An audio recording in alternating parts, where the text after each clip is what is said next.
8 o'clock sharp. The brass doors of the Beverly Hilton drift open, and a man in a plain black tuxedo steps onto the marble of a ballroom built for 400 millionaires.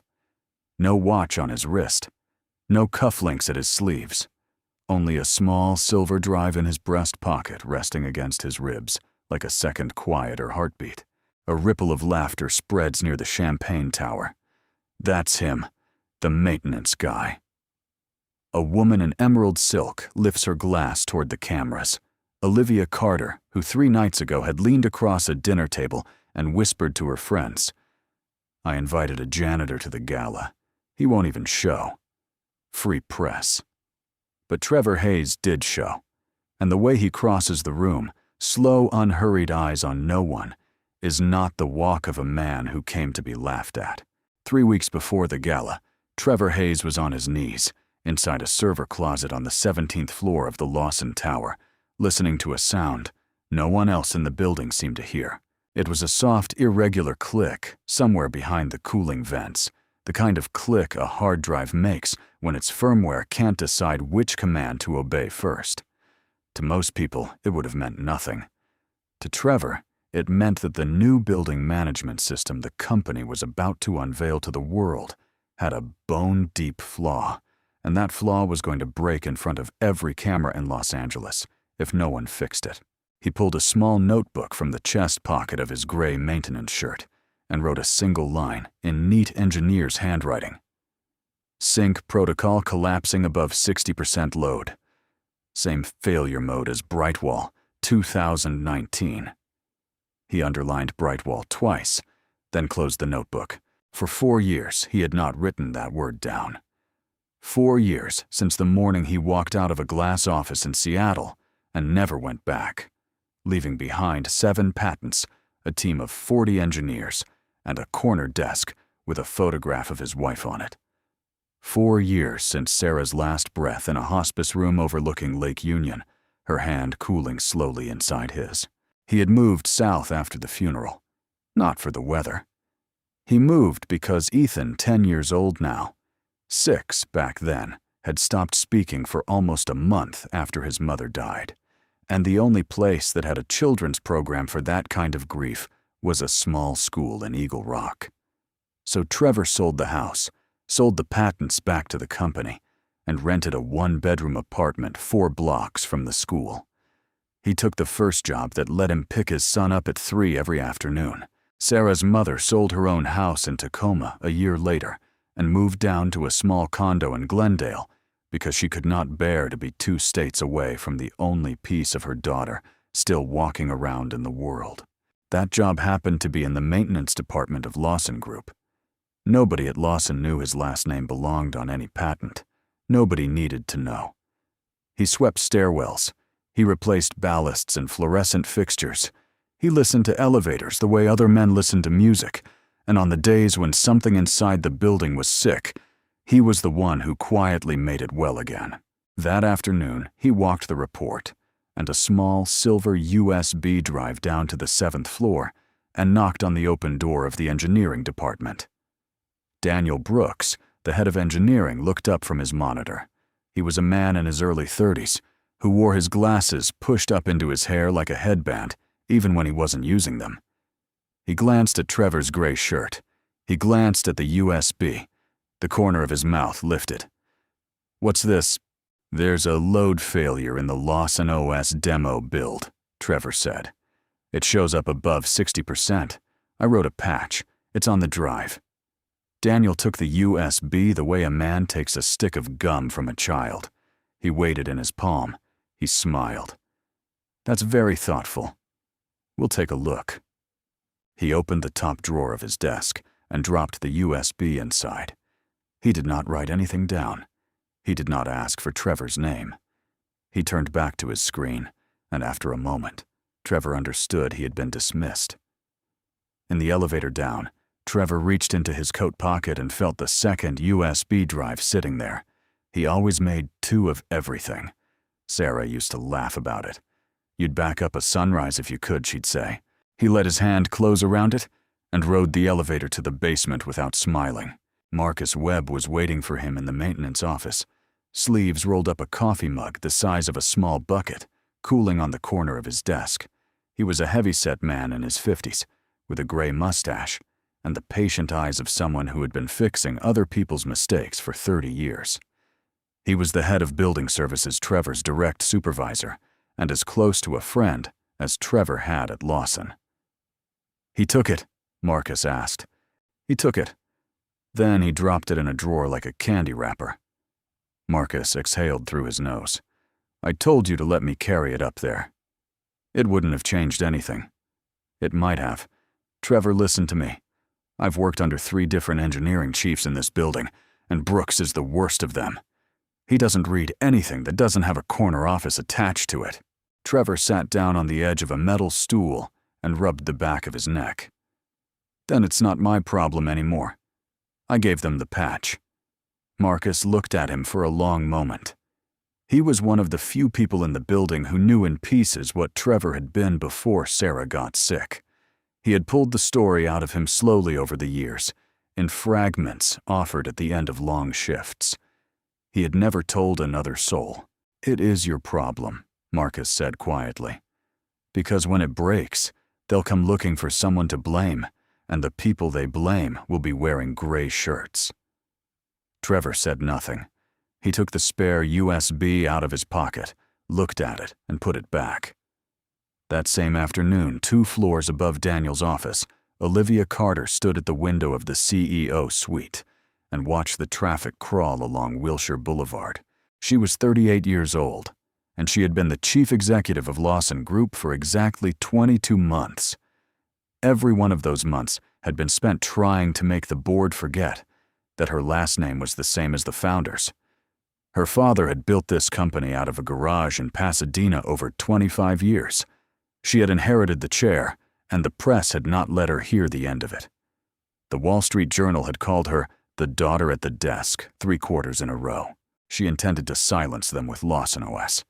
The new system was hers. The launch was hers. The gala was hers. Anything that smelled of compassion was an angle she could afford, and anything that smelled of weakness was one she could not. Her assistant, a woman named Bryn, came in with a tablet and a worried face. "The PR team is asking about the human interest angle for the gala. They say the press is hammering tech companies right now for being out of touch with frontline workers. They want to know if we have anyone we can put on the guest list.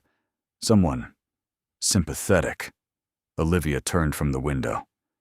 "Sympathetic how?" "Someone the camera will love.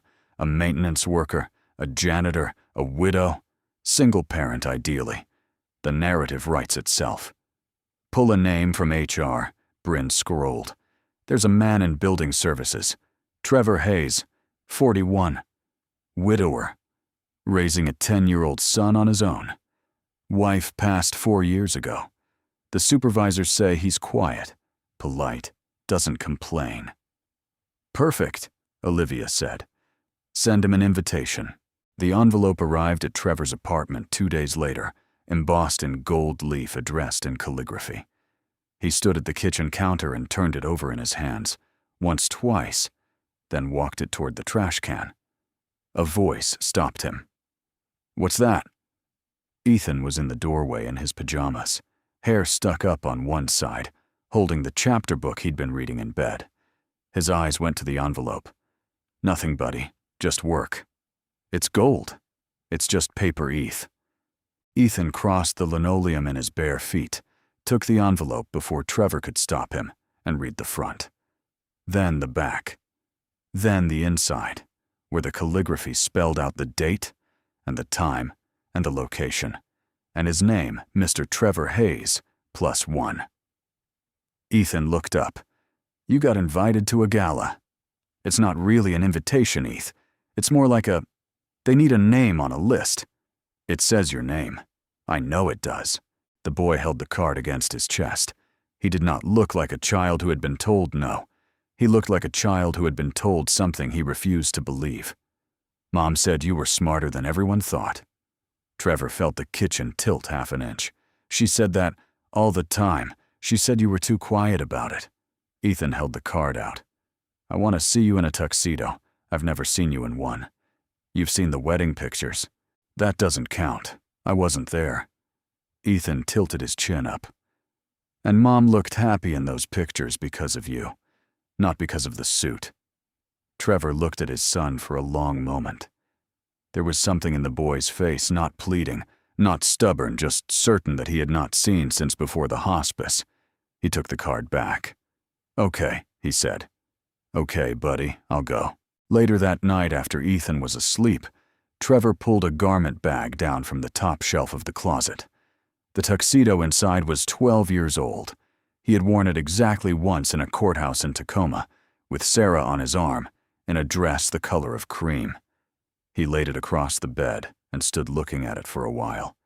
Then he walked to the dresser, opened the top drawer, and took out the second silver USB drive, the one with the patch on it, the one Daniel Brooks had never bothered to look at.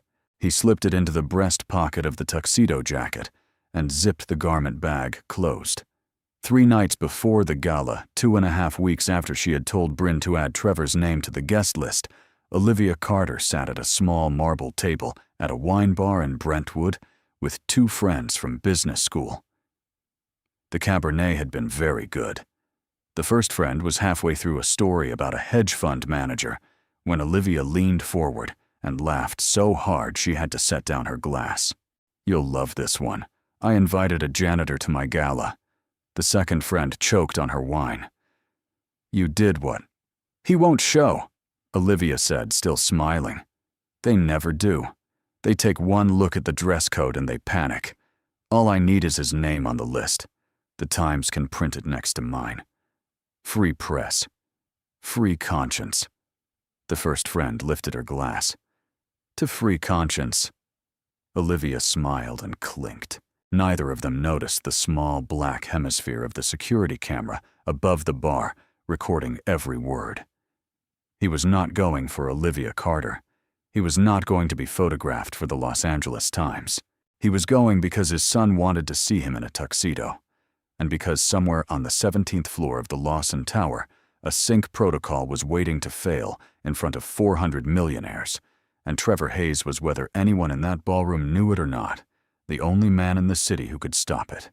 Down the hall, his son was already dreaming. And on Wilshire Boulevard, the doors of the Beverly Hilton were being polished for a night that no one, not Olivia, not Daniel, not the press, not even Trevor himself was prepared for. The first person to speak to Trevor inside the ballroom was a young woman in a black vest who mistook him for a server. She pressed a tray of champagne flutes into his hand before her eyes traveled up to the cut of his lapel and the small gold pin shaped like a number 25, the Gala's commemorative emblem, given only to invited guests. Her face went the color of the carnations on the centerpieces. "Oh, sir, I'm so sorry. I thought—" "It's fine," Trevor said. He set the tray back on her hands, with the same care he might have used to set down something breakable. "Honest mistake." She hurried away. Trevor stood for a moment in the eddy of perfume and string music, the chandelier directly above him, throwing its light down in cold, white pieces. 400 people in this room, and only 3 of them, by his count, had bothered to make eye contact since he walked in. He did not blame any of them. He had spent 4 years training himself to be unseen. It was difficult now to remember how to be otherwise.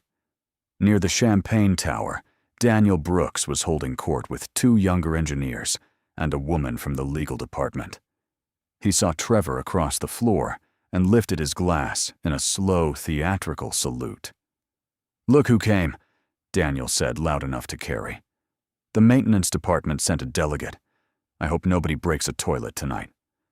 The woman from legal laughed because she was supposed to. The 2 younger engineers looked at the floor. Trevor walked past as if he had not heard. He had spent 30 years working in rooms full of men like Daniel Brooks. He knew exactly how much oxygen to give them, which was none. Olivia found him near the orchids. She came in a sweep of emerald silk and a scent that had probably cost more than Trevor's monthly rent, and her smile when she gave it to him was the smile she used on quarterly earnings calls. Warm at the surface, mechanical underneath. "Trevor, I'm so glad you came." Thank you for the invitation. Of course. She slid a hand under his elbow, the touch as light as a price tag. There's a photographer from Forbes I want you to meet. Just a quick picture. 2 minutes. The 2 minutes lasted 40 seconds. The photographer was a tired man, with a long lens who arranged Trevor and Olivia shoulder to shoulder, asked them to look at each other as if they were sharing a joke, snapped 4 frames, and was gone. Olivia detached her hand from his elbow before the photographer had even capped the lens. She gave Trevor a nod that meant thank you for your service, and then she was across the room shaking hands with a man in a tailcoat who had just stepped out of an elevator. Trevor was left standing alone beside a marble column. He thought about the door. He thought about Ethan in his pajamas on his grandmother's couch in Glendale, watching cartoons with a slice of pizza balanced on his knee. He could be home in 40 minutes if he started walking now. The phone in his jacket pocket buzzed. He stepped behind the column and tilted the screen up. Ethan's face filled the frame lit blue by the television in his grandmother's living room. There was tomato sauce in one corner of his mouth. Dad, you look good. Hey, buddy. Is it loud? I can hear music. It's loud. Ethan squinted into the camera. Behind Trevor, the column rose into shadow. Behind the column, the chandelier glittered like an upside-down city. The boy's eyes moved past his father's shoulder and took in the size of the room. Has anyone talked to you? Sure they have. Dad. A few people. Ethan was quiet for a moment, gnawing on the inside of his cheek, the way he did when he was trying not to say something. Then he held up his thumb to the camera and held it there until Trevor laughed in spite of himself. You go enjoy your pizza, Trevor said. I'll be home before midnight. You don't have to come home early just because of me. I'm not. I just want to. He hung up. He put the phone away.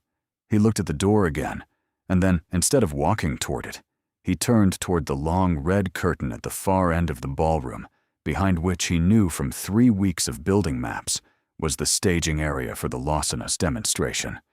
He told himself he only wanted to look, to make sure the patch he had handed Daniel Brooks had been installed. He told himself a lot of things walking across that floor. Behind the curtain, the staging area was a small forest of cable looms and rolling carts. A demo console glowed on a folding table. A young engineer was hunched over it, swearing under her breath at a screen full of red. She was 30 maybe, with her hair pulled back so tight it pulled the skin at her temples. Her badge read, Paige Sullivan Engineering. She had a coffee cup at her elbow that had gone cold an hour ago. Come on, she muttered to the screen. Come on, come on, come on. Trevor stood at the edge of the carts for a moment and watched her work. She was running the demo loop in isolation mode, trying to force a refresh on a module that kept dropping its handshake. He knew exactly why it was dropping its handshake. He had written a 4-line patch that would have fixed it 3 weeks ago. Buffer overflow in the sync module, he said quietly. Paige's head snapped up. She looked at him, his tuxedo, his gold pin, his complete lack of an engineering badge, and her eyes narrowed in the particular way that engineers' eyes narrow when a stranger has just said something correct about their code. How would you know that? Because the error you're seeing on line 42 isn't a display error. It's a transmit failure. Your monitor is the only honest thing in this room. Everything else is lying to you. She turned back to the screen, scrolled, and went very still. Show me. He stepped around the table, careful not to brush against her. He pointed without touching the screen, the way an old surgeon points to a wound. There. And there. The handshake is timing out because the buffer is filling before the acknowledgement returns. You can patch it locally for tonight, but the underlying protocol is going to collapse the second you push past 60% load. 60%. Paige's voice had gone flat. We're running the demo at 72. I know. She typed for 10 seconds, fingers very fast, very precise. The red on the screen resolved into green. She let out a breath she had clearly been holding for a long time. She straightened up and turned to look at him fully for the first time. The tightness in her face had moved out of her jaw and into her eyes. "Who are you?" "Building services." "Don't. I just fix things, Paige." "You just rewrote the boot sequence of a $400 million product line in your head, from across a folding table." "Who are you?" Trevor did not answer. He picked up the cold coffee cup, found a trash bin, and dropped it in for her. Then he walked back through the curtain into the ballroom. He did not see her pull out her phone. He did not see her photograph the code patch he had just dictated. He did not see her open a contact, named Dr. Hollis Brightwall, and type one line. "I think I just met a ghost. Tell me if this looks familiar." 10 minutes later, the man who walked across the ballroom toward Trevor was not someone the photographers had been told to expect. Richard Vance was in his late 70s, silver-haired, sharp-eyed, and walked with the kind of deliberate slowness that very rich and very dangerous men cultivate in their old age. He had built 3 companies, sold 2, and bankrolled the early round of Brightwall Systems, back when Brightwall had been 4 engineers in a converted laundromat in Seattle. He had flown in from JFK that afternoon on his own jet because his goddaughter sat on the Lawson board. He stopped in front of Trevor at a distance of about 3 feet and looked at him for a long moment without saying anything. Then he spoke, and he spoke loudly enough that the people in the nearest 3 conversations all turned to listen. "Trevor Hayes, Brightwall Sink, I have been looking for you for 4 years." The conversation stopped. A waiter halfway across the floor froze with a tray balanced on his fingertips. Trevor's mouth opened and closed once before he said very quietly, "Mr. Vance." "Richard, we had dinner in 2018. You ordered the salmon, you barely touched it, and you spent an hour explaining to me why every commercial building in America was going to be obsolete in 15 years. Richard Vance's mouth tilted. "You were right, by the way. I made about $80 million on your being right. I've been trying to give some of it back to you ever since." A man in a charcoal suit near the bar set his glass down on the marble bar top, hard enough that several people turned. He was the chief technology officer of one of Lawson's largest hardware partners. "Brightwall Hayes," the CTO said. "The 7 patents, Hayes." Trevor did not have time to answer. Within 20 minutes, the room had reorganized itself around him, as if someone had quietly shifted the magnetic poles of the floor. The ring of people circling Richard Vance and Trevor Hayes was 3 deep. The ring circling Olivia Carter across the room was suddenly 2 deep and thinning. It was at that moment, on the 2nd tier of the staircase that overlooked the ballroom, that Helen Reyes set her glass of water down on the railing and felt the breath go out of her in a small, surprised way. Helen Reyes had sat on the Lawson board for 11 years. 3 years ago, the company had nearly lost a Department of Defense contract over a catastrophic communication failure in a prototype. 48 hours before the contract review, an email had arrived in the general engineering inbox from an address that traced back to nothing. The email had contained a 6-page solution. Lawson's engineers had implemented it without ever finding out who sent it. The contract had been saved. The anonymous consultant had been talked about in board meetings for a year, afterward mythologized, never identified. Helen looked down at the man in the plain black tuxedo standing beside Richard Vance, and she understood in the way one understands a photograph that has been turned right side up after 11 years on a wall exactly who that consultant had been. She picked up her water and started down the stairs.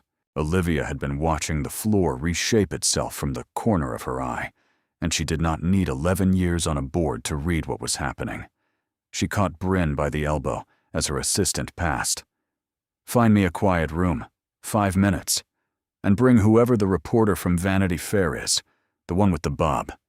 Right away." Olivia crossed the floor with the precise diagonal of a chess piece sliding into a better square.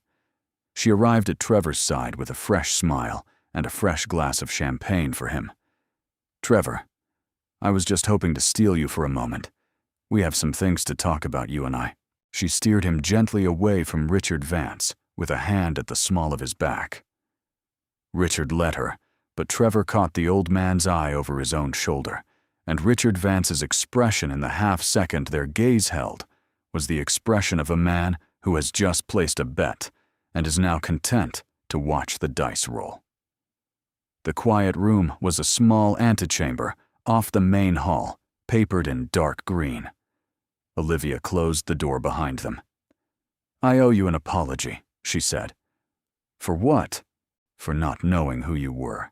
For letting you sit in that maintenance department for how long? 2 years. 3. 3 years. We let a man with 7 patents fix our light bulbs for 3 years." She shook her head, marveling at herself. "I want you to come back. Not to maintenance, to engineering. Chief Technology Officer. We'd have to move some people, but I think you'd find we're very serious about correcting this." Trevor looked at her. There was something in his chest that felt like a door being held open by a stranger, open just wide enough to invite him through, but not wide enough that he could see what was on the other side. "That's a generous offer. It's the offer you should have had 3 years ago. Let me think about it. Of course. Take all the time you need." Her hand came up and rested very briefly on his forearm. "And Trevor, I want you to know. The story I'm going to tell tonight on stage about you, I want your blessing on it. I want to do this right." "What story?" "The one the world deserves to hear. About a brilliant engineer who stepped away from his career to raise his son after losing his wife. About a company that recognized him and brought him home." Something in Trevor's face went quiet. "I'll think about it," he said again. He stepped out of the green room a minute later. Olivia did not follow him immediately. She stood at the dark green wall and let out a breath, the kind of breath a chess player lets out when she has seen 3 moves, deep how the game ends in her favor. Trevor walked down the hallway toward the men's room, but he stopped before he got there. A door was open 10 feet to his left, the door to a smaller antechamber, identical to the green one, except this one was papered in cream. Olivia's voice was coming through it. She had moved faster than he had. The reporter with the bob was already with her. He did not mean to listen. He took a step closer because he heard his own name, and then he took another step because he heard Sarah's. "Honestly, between you and me, I invited him on a lark. Pure PR. Single dad, dead wife, the whole package. I figured he wouldn't come, and we'd get the name in the Times, anyway. Then it turned out he was sitting on this whole past bright wall, the patents, all of it. And I mean, you can't write a better story than this. So the angle for tomorrow is Lawson Group, is the place where hidden brilliance gets to come home. We rescued him. The wife angle obviously be tasteful, but lean into it. Cancer. The kid. The whole arc." The reporter said something Trevor could not quite hear. Olivia laughed. "Oh, please. He's a maintenance worker who hasn't worked at a real desk in 4 years. He should be sending me a thank you note." Trevor stood in the hallway. The cream-colored door blurred at the edges of his vision in a way he had not let anything blur in front of him in 4 years. His phone buzzed. He took it out with hands that he could not quite feel. Ethan again. He pressed the answer. "Dad, you're on TV. You're on TV." In the background, Trevor's mother-in-law's voice was thick. "Trevor, sweetheart, I'm so proud. I'm so proud of you." The audio of the television under their voices was a man's voice level and theatrical. The story breaking tonight out of the Beverly Hilton, where a Lawson Group maintenance worker has been revealed as a former chief engineer of Brightwall Systems, a man who left a brilliant career to raise his son after the tragic death of his wife to cancer. The bulletin had a photograph of Sarah on it. Trevor did not know where they had gotten the photograph. He had not given them the photograph. "Buddy," he said. His voice came from a long way away. "Buddy, I have to call you back." "Are you okay?" "I'm fine. I love you. I'll see you soon." He hung up.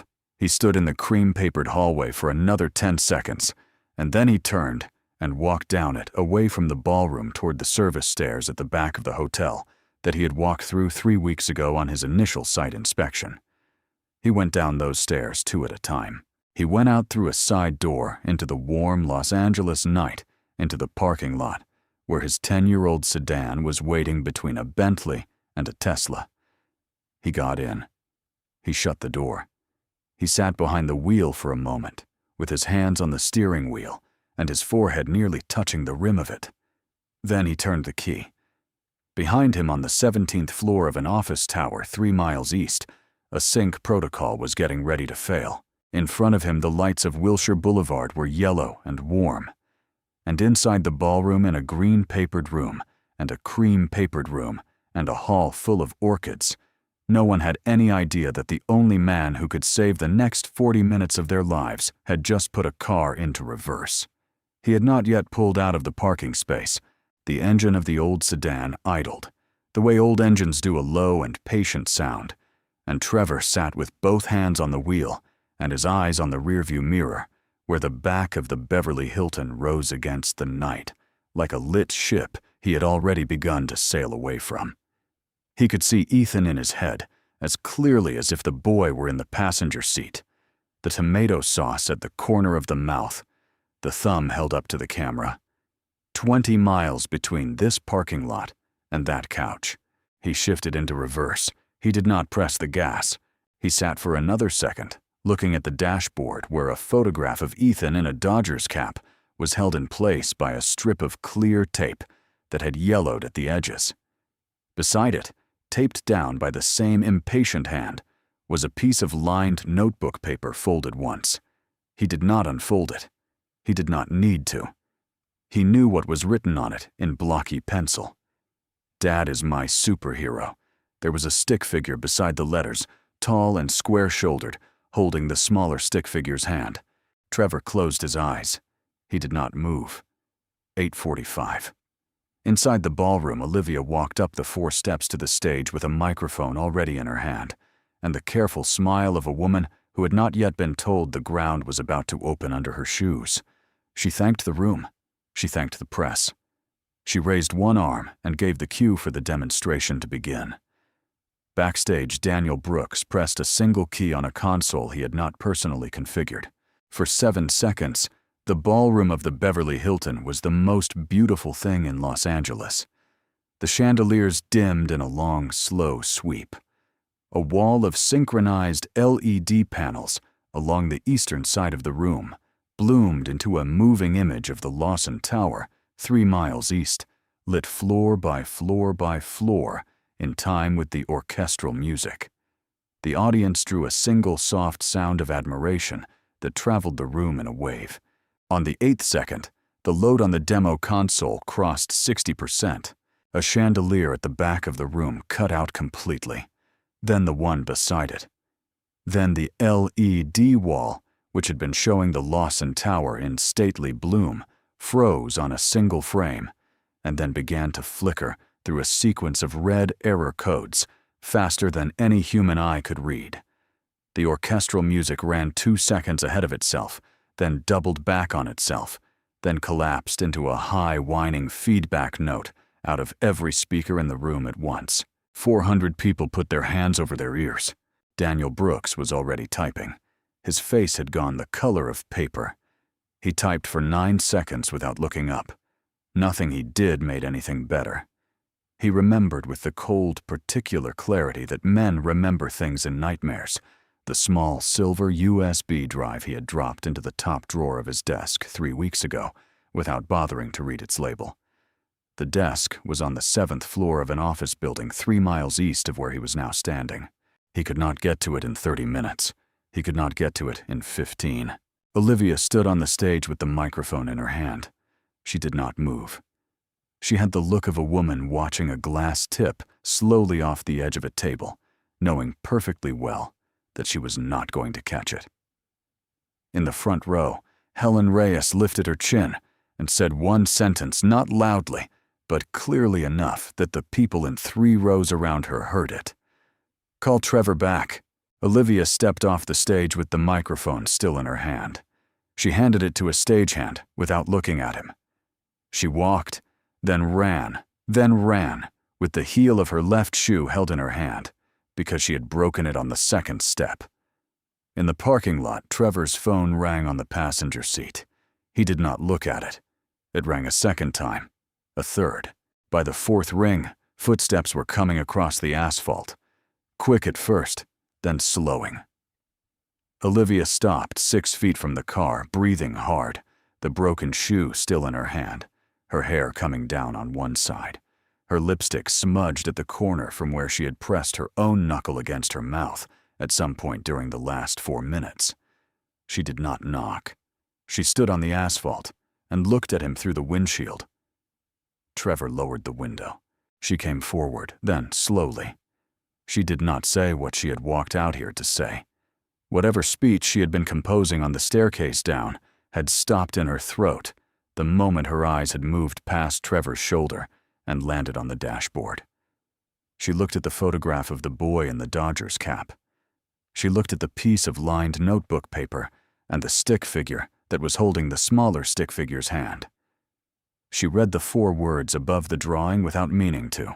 For 10 years, Olivia Carter had not allowed herself to think about her father, who had built a company out of a garage and had been late to every birthday party of her childhood, who had been at the office the night her mother had been driven to the hospital. She had not allowed herself to think about it because she had decided somewhere in her 20s that there was no point. You took the company, and you let the rest of it go. Standing in a parking lot in a broken shoe looking at a child's drawing taped to a dashboard, she discovered she had not let it go at all.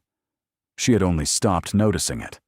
When she spoke, her voice was not the voice she used on earnings calls. "I was wrong," she said. "Not about tonight. About you. About a lot of people. I don't deserve your help, Trevor. I know that." He did not look at her. He kept his eyes on the rearview mirror. "Paige is in there," Olivia said. "Marcus is in there. 20 of your friends from the basement are in there, and Daniel just locked himself in a bathroom. If this collapses on live television, the board votes me out by morning, and I take half the people who had nothing to do with it down with me. They didn't do anything wrong, Trevor. They trusted the wrong woman." The sedan's engine idled. Trevor reached up and touched the corner of the lined notebook paper with one finger. He moved his hand to the gear shift. He moved it back to the lined paper. Then he reached across the dashboard and shut the engine off. He got out of the car. He did not look at Olivia. He walked past her toward the side door of the hotel, with his hand already going into the breast pocket of the tuxedo for the second silver USB drive that he had carried there all night. She followed him at a half-run, the broken shoe in her hand, the other shoe striking the asphalt at a pace it had not been designed for. The corridor leading back to the staging area was full of people who had no idea what to do with their hands. A woman from the catering staff was crying. 2 security guards were trying to clear a path for the chief technology officer of one of Lawson's partners, who was demanding to know whether anybody at all, had a working laptop. Paige Sullivan was standing in the middle of the cable looms, with her hair coming down out of its pin, holding the dead demo console in both hands, the way one holds a small animal that has stopped breathing. She saw Trevor walk through the curtain. She did not say anything. She set the console down on the folding table. She stepped aside. Trevor sat in the folding chair. He plugged the USB drive into the console. He typed for 90 seconds without looking up. He stopped. He scrolled. He typed for another 50 seconds. He stopped. Again watched the screen flicker through 3 lines of green code, then keyed in one final command and pulled his hands back from the keyboard, the way a man pulls his hands back from a wound he has just closed. The chandelier nearest the stage came back on first, then the one beside it. Then, in a long, slow sweep that ran the entire length of the ballroom in the exact reverse of the order in which they had failed. Every light in the room returned dimming and brightening in perfect time with the orchestral music, which had quietly resumed itself from the last clean note. The LED wall along the eastern side of the room bloomed back into the image of the Lawson Tower, lit floor, by floor by floor. And then, exactly as the original script had called for, the building's roofline opened into the Lawson Group logo against the night sky. The room held its breath for half a second. Then it broke into applause that did not stop for a very long time. Olivia walked up onto the stage in one shoe. The stagehand had been holding the microphone for her, and she took it without breaking stride. She did not speak for a moment. The room watched her without making a sound. "I had a speech prepared for tonight," she said. "I'm not going to give it. Tonight, I invited a man to this gala for reasons I am not proud of. I planned to use him. I laughed about him over dinner with friends 3 nights ago, and he just saved this entire evening, not because of me, in spite of me." Her voice was even. "I'm sorry, Trevor. And I'm sorry to every person who has worked in our building for the last 22 months that I looked at and didn't see. I'm going to spend a long time figuring out how to be better than I was tonight. I hope you'll let me." The room was quiet for 2 seconds. Then somebody clapped once. Then everybody clapped. The next morning, a formal offer arrived at Trevor's apartment by courier. Chief Technology Officer. Equity. A corner office on the 42nd floor. He drove down to the Lawson Tower in his maintenance shirt and turned the offer down across Olivia's desk. What he asked for instead fit on a single page: a scholarship fund in Sarah's name for the children of any Lawson employee who had lost a spouse. Paige Sullivan promoted to head of engineering, effective immediately, with Daniel Brooks reassigned. And his own position kept exactly as it was, except for 2 afternoons a week, when he would consult quietly on the Lawson OS architecture from a small office on the 17th floor, and would leave that office at 2:45 every day to pick up his son. Olivia signed all 3 on the spot. That evening, Trevor and Ethan sat in a small diner on Sunset Boulevard. The booth was the kind with cracked red vinyl seats and a paper placemat with a maze on it. Ethan was halfway through a cheeseburger that was too big for his hands. The television above the counter was playing the local news on a loop. The footage of Olivia's apology had been running since noon, and the chyron under it read in white letters, on a red bar, "Mystery Man Who Saved Lawson Gala." Ethan looked up from the burger. There was cheese in the corner of his mouth. "Dad?" "Yeah, buddy. Did you really make that whole room go quiet?" Trevor reached across the table with a paper napkin and wiped the corner of his son's mouth. He sat back in the booth. Through the window of the diner, the streetlights on Sunset were yellow and warm, and 3 miles east, the lights of the Lawson Tower were still on, floor by floor by floor. "No, buddy," he said. "I just stopped being quiet." Ethan thought about this for a moment. Then he picked up his burger again and took an enormous bite, and on the television above the counter, the city of Los Angeles kept on telling itself a story about a man it had not known how to see. Outside, the night was clear, and somewhere across town a boy's drawing was still taped to a dashboard, the way it would stay for many years to come.